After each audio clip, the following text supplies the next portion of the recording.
ban phụ lực 10 ba dân ba được cấp 10 ai lấy đi thì lấy ai thích nhận gì thì nhận cái nào cũng được lựa cái nào cũng được đi ba thứ là 10 và 10 thì đã có ba thứ luôn.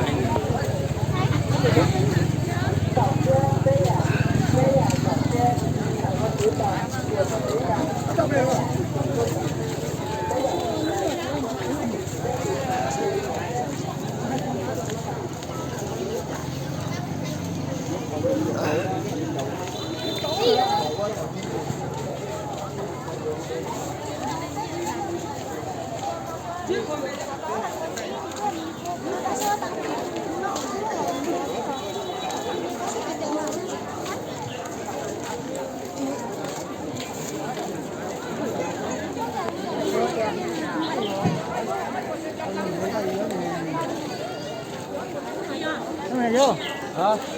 làm sao nhỉ? Đúng rồi. Không phải Đúng rồi.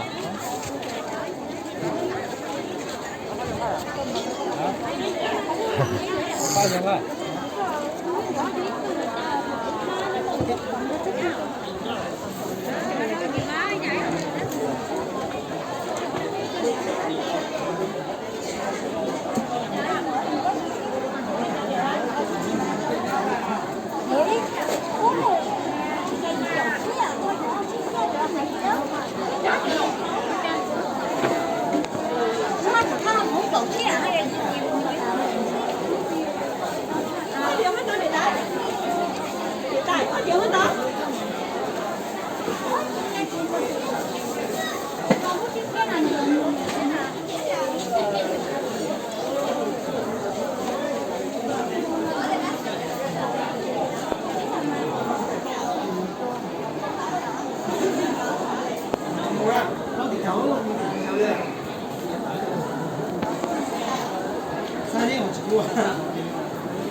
Đi chua đi chứ.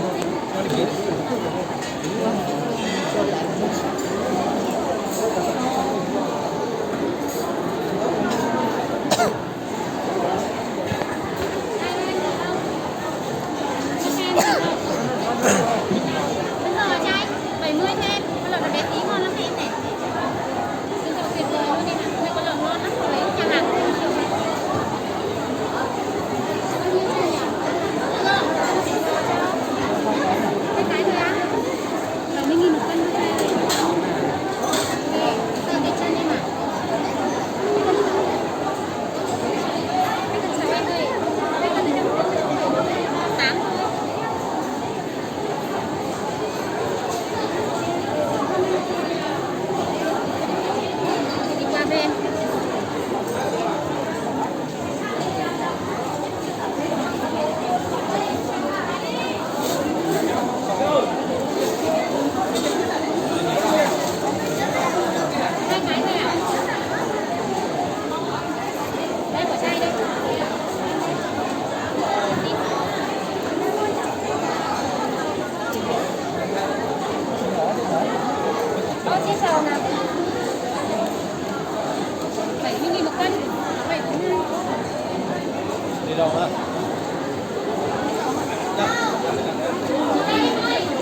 là con nè.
Dạ.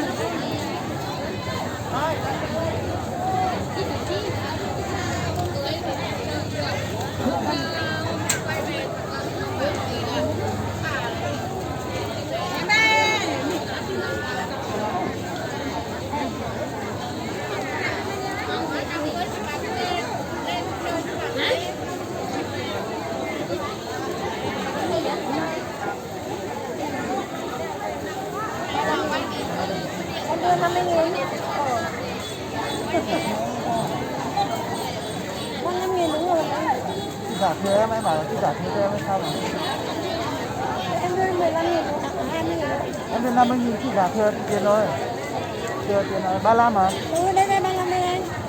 chị bảo 1 cân 35 mà nhỉ? 1 cân 15. 15 à?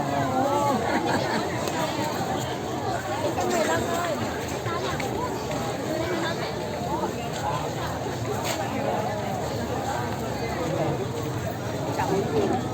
Không gì đâu thừa. Nghe chưa? Phải đón ra hả? Này để 1 cân 15 35. 15 à. Không được 35 thì mình hút cái sâu. Đi nào. Tất cả người. Đưa hấp dẫn. Đưa chuột đi. Đưa chuột đi.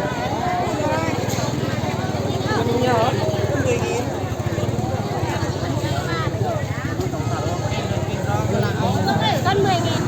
Ăn em nhớ con đi nữa.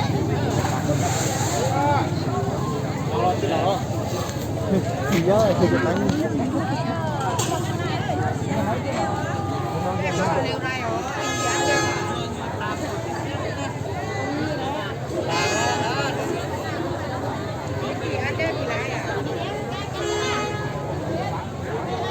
Đó, có cái gì nữa hả?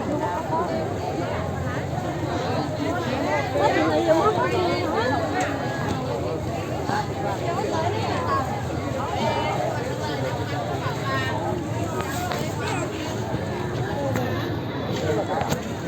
Em xin chia nha.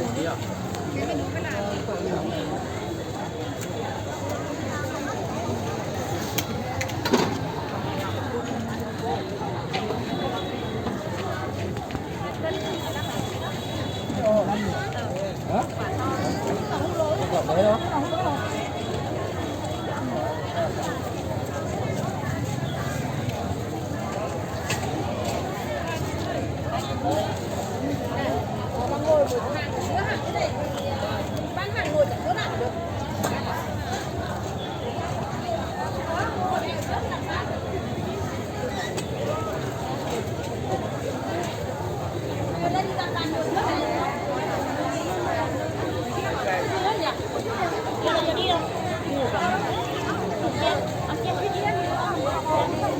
Giá danh giá là bao nhiêu đó?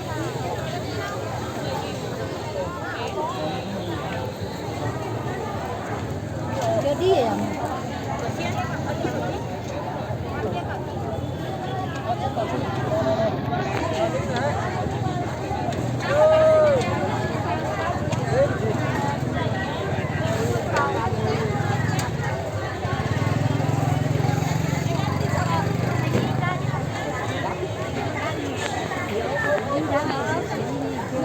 đó.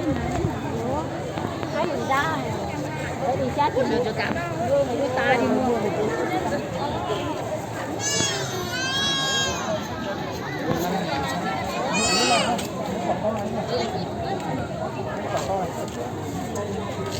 Mà con này mới ngon này.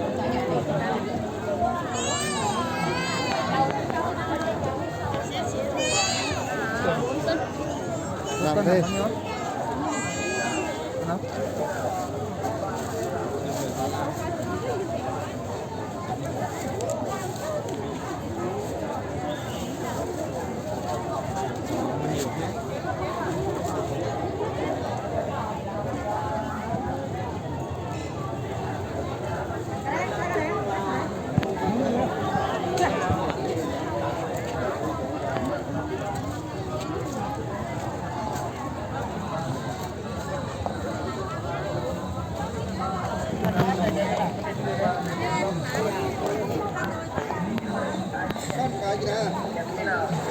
Lượng thế nào? 3 thứ là 10.000 và 10.000 thì ta có 3 thứ luôn. Đây là cậu chưa? Cảm ơn đấy nào. Cảm ơn đấy nào.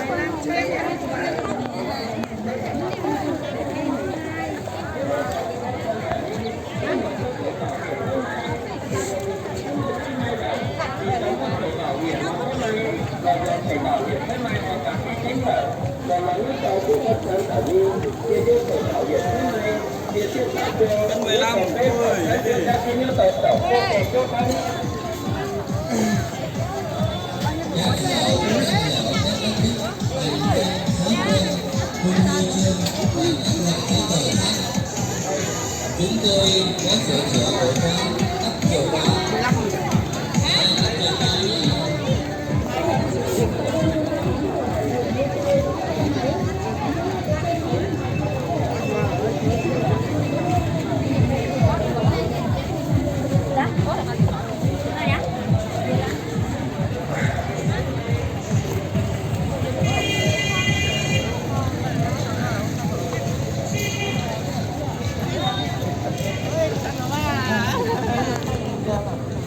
Nó cho à?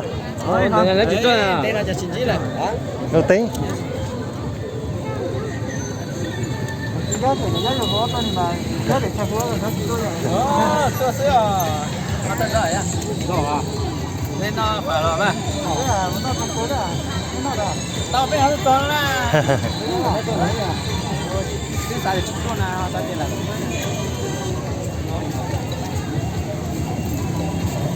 Áp một gì rồi thế à?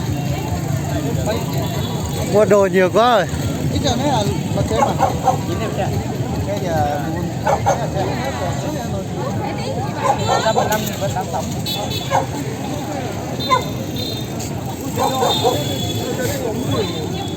Nhưng mà em chưa có mặt ở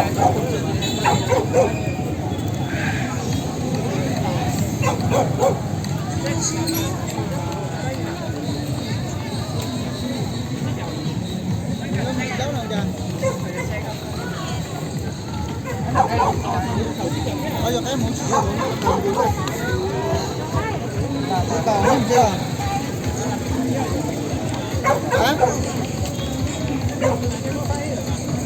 Thứ nhất là chúng ta di động à? Để mình kể bây giờ thành phố cái là